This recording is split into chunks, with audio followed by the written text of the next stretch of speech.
Hello friends, मैं हूं doctor नवीन अग्रवाल। मैं एक इंटरनेशनल कार्डियोलॉजिस्ट हूं, गुजरात के वलसाड़ और वापी ज़िले में प्रैक्टिस करता हूं। आज आपके लिए लाया एक इम्पॉर्टेंट टॉपिक। आज मैं एक पर्सनल इंसिडेंट के बारे में बात करूंगा। एक रिसेंटली एक पेशेंट रिलेटेड इवेंट मेरी प्रैक्टिस में हुआ था, जिसकी वजह से शायद जिसने मुझे अंदर तक झिझोड़ दिया था और मुझे एक इम्पॉर्टेंट मैसेज दिया था। शायद इसको डिस्कस मैं इसलिए करना चाहता हूँ कि ये आपके लिए भी एक मैसेज होगा कि कई बार हम कितने कंप्लेसेंट हो जाते हैं, कई बार हम हार्ट अटैक को कितना लाइटली लेते हैं और उसके क्या प्रैक्टिकल इम्प्लीकेशंस होते हैं, क्या कॉन्सिक्वेंसेस हो सकते हैं, कितनी बड़ी गलती हो सकती है, उस बारे में बात करेंगे। ट्रू टू लाइफ इंसिडेंट है जो काफ़ी समय तक मुझे ध्यान रहा और शायद आगे भी ध्यान रहेगा। इंसिडेंटली ये मेरे बर्थडे के दिन हुआ था, तो इस वजह से ये एक ऐसा इवेंट था जो ज़्यादा समय तक मेरे ध्यान में रहा कि मेरा पूरा उस दिन इवनिंग का जो भी सेलिब्रेशन था या जो भी घर पे इवेंट था, सारा दिमाग में उस टाइम पे वही चीज़ चलती रही थी। इसलिए भी ये इम्पोर्टेंट इवेंट हमारे लिए बहुत ज़्यादा इम्पोर्टेंट हो गया था। तो आज इस बार इंसिडेंट के बारे में बात करूँगा, क्यों ये प्रैक्टिकली यूज़फुल है, क्यों ये इम्पोर्टेंट है और क्यों ये आपसे मैं डिस्कस कर रहा हूँ ताकि आपको एक इम्पॉर्टेंट मैसेज मिले, वो भी हम बात करेंगे। जो लोग मेरे चैनल पे नए हैं उनसे रिक्वेस्ट करूंगा कि ये टॉपिक को एंड तक देखिए, इसमें आपको कुछ प्रैक्टिकल यूटिलिटी की चीज़ें मिलेंगी। और जो लोग चैनल पे नए हैं उनसे ये भी रिक्वेस्ट करूंगा कि मेरे चैनल को सब्सक्राइब करें। ऐसा करने से हमारे चैनल को कंटिन्यू करने के लिए इंस्पिरेशन और मोटिवेशन मिलेगी, ताकि हम आपके लिए अच्छे कंटेंट वाले वीडियोज़ लाते रहेंगे। रिसेंटली एक इवेंट हुआ था मेरी ओपीडी में। यूजली मेरी शाम की ओपीडी जो वलसाड़ में होती है, वहाँ पे I had a patient, 38 year old patient था, नाम नहीं लूँगा। पेशेंट बहुत हेफ्टी था, हेल्दी बिल्ड था। मेरे पास किसी डॉक्टर के पास से आया था। डॉक्टर ने मेरे पास कार्डियक इवैल्यूएशन के लिए भेजा था। पेशेंट को 7 डेज़ पहले घर पर कुछ सिग्निफिकेंट चेस्ट पेन की हिस्ट्री थी। चेस्ट पेन थोड़ी देर के लिए चला था, 5-10 मिनट के लिए चला था। थोड़ा सा घबराहट वगैरह हुआ था पेशेंट को और बहुत ज़्यादा देर तक नहीं चला था। मैंने आपसे पिछले वीडियोस में या पहले वीडियोस में पहले भी बात की कि काफ़ी पेशेंट में पेनलेस हार्ट अटैक हो सकता है। और वो कन्वेंशनल कॉन्सेप्ट जो लोग मान के चलते हैं कि जो चेस्ट पेन बहुत सीवियर होगा, घबराहट होगी, पसीना होगा, बहुत ज़्यादा दर्द होगा पेशेंट को जब भी उनको हार्ट अटैक आएगा, ऐसा ज़रूरी नहीं है। ये एक कन्वेंशनल फिल्मी कॉन्सेप्ट है जो कि हर केस में प्रैक्टिकली एप्लीकेबल हो, ऐसा ज़रूरी नहीं है। कभी कभी ऐसा भी होता है कि पेशेंट को एटिपिकल प्रेजेंटेशन हार्ट अटैक का होता है, जिसकी वजह से वो कंफ्यूज हो जाते हैं और मानते नहीं हैं कि उन्हें हार्ट अटैक है। तो इस केस में भी कुछ ऐसा हुआ था। पेशेंट को जिम करते के टाइम थोड़ा बहुत पेन हुआ था, जिससे उसने मस्कुलर या एसिडिटी रिलेटेड पेन मान लिया और उसका उस टाइम इलाज नहीं किया। 7 दिन के बाद ये उस फिजिशियन के पास गया था। फिजिशियन ने ईसीजी चेंजेस देख के, कुछ सिग्निफिकेंट इसी में चेंजेस ज़रूर थे, जिसकी वजह से फिजिशियन ने मेरे पास भेजा, क्योंकि फिजिशियन ने भी पेशेंट को एंजियोग्राफी के लिए एडवाइस किया था। पेशेंट ने एंजियोग्राफी नहीं किया था। इंसिडेंटली ये पेशेंट डेली जिम जाने वाला बंदा था, प्रोटीन शेक्स पीने वाला बंदा था, 6 पैक एब वाला पर्सनैलिटी थी, हेफ्टी 6 फुट टॉल ऑलमोस्ट था, अच्छी मसल्स बिल्कुल जैसे मॉडल्स की होती है, इतनी अच्छी पर्सनैलिटी, इतने अच्छा वेल बिल्ट बंदा था जिसको देख के, जिसकी फिजिक को देख के कोई भी आदमी इंप्रेस हो जाए और लोग उनसे इंस्पिरेशन लेते हैं कि ये इतनी अच्छी बॉडी है, ये कितने हेल्दी हैं।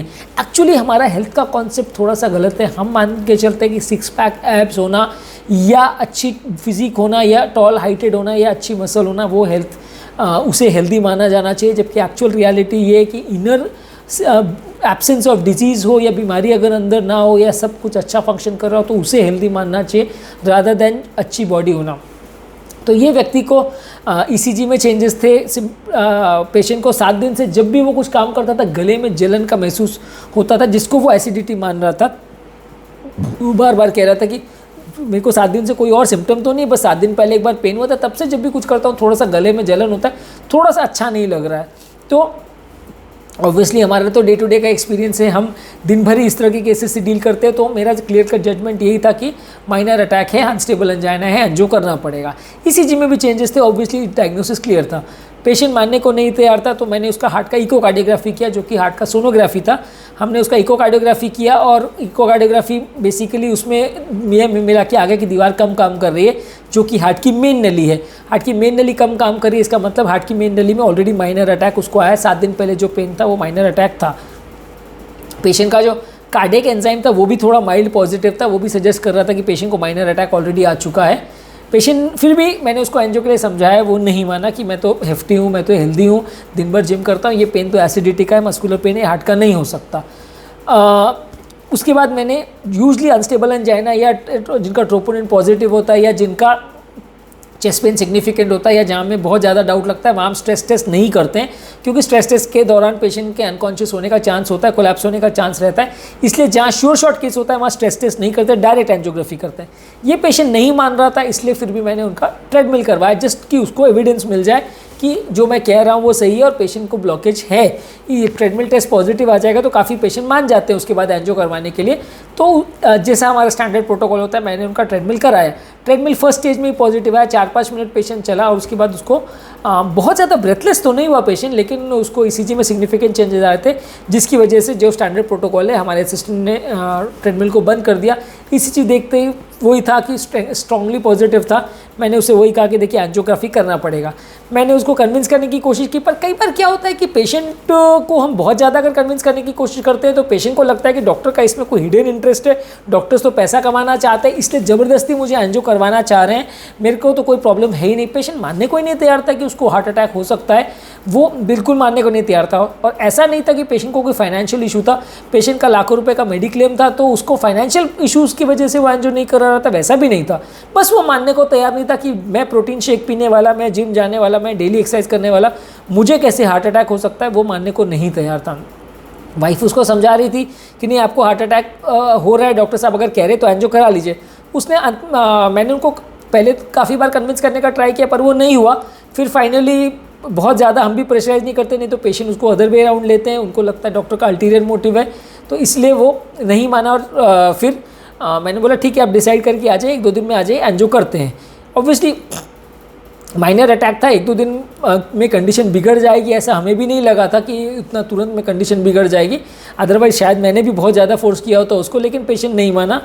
बाहर जाते जाते रिसेप्शनिस्ट को उसने जो आखिरी सेंटेंस बोला था कि मैं तो डेली जिम जाता हूँ, अभी भी जिम से ही आ रहा हूँ, प्रोटीन शेक पीता हूँ, आज भी प्रोटीन शेक पिया था, मुझे कैसे हार्ट अटैक हो सकता है।